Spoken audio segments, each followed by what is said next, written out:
Hello and welcome back for another episode with your favorite Project Lead the Way instructor, Mr. Spaeth. Today we're going to be talking about the mechanical advantage of a screw.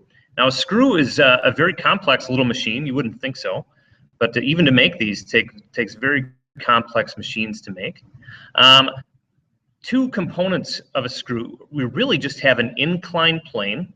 If you would take these threads and unwrap them, you'd just see an inclined plane. And then we kind of have a wheel and axle. Okay, so we're turning along a cylinder, and then we're turning up a path, so up an inclined plane. So really a combination of two other simple machines. Okay, we change rotary motion into linear motion, so when we twist it, it either moves up or down. Used as threaded fasteners, a very, very large mechanical advantage always.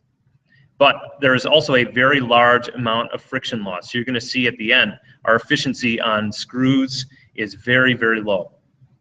Okay, so mechanical advantage, very, very large, but a lot of friction loss. We actually like friction in a screw because it holds our screws in place. That's why we like them. That's why we use them. Okay. Couple different things we need to know. So you're going to see this thread notation right here. I want you to write that down in your notes. Very important to be able to take a look at thread information like this and disseminate what it's telling us. So first of all, this 1/2 is equal to the diameter of our effort distance. Okay, so this is how big, or this is how much distance is between one end to the other end of our screw head. Okay, now effort distance we're going to talk about is really just the radius. So if I was turning this screw by hand, my effort distance would just be half of this diameter. Notice the effort distance is a radius. So it's just going from the center out to the edge. But what they tell us in the thread information is a diameter. So if we're ever just turning this by hand, we would just use half of whatever is told to us in the thread information. So here it'd be 1/4 would be our effort distance if we were turning it by hand.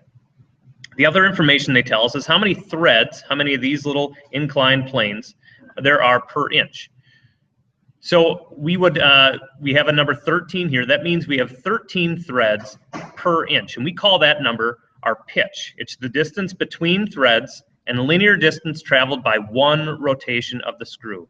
So notice these are really close together. If I would just turn the screw head on this one time around, 360 degrees, I would only be traveling 1/13 of an inch. That would be my pitch.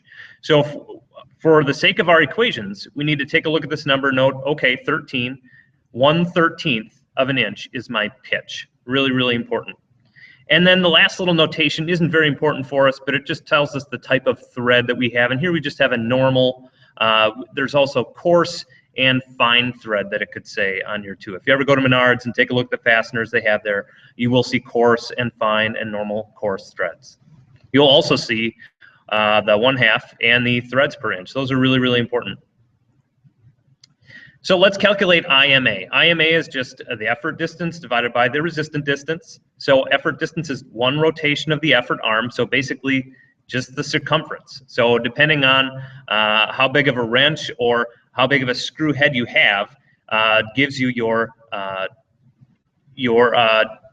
distance of your effort. Okay, the distance of the resistance is how far you travel down, because we're taking rotary motion and giving it downward motion. So that downward motion is just our pitch. So like I said before, that pitch is very, very important.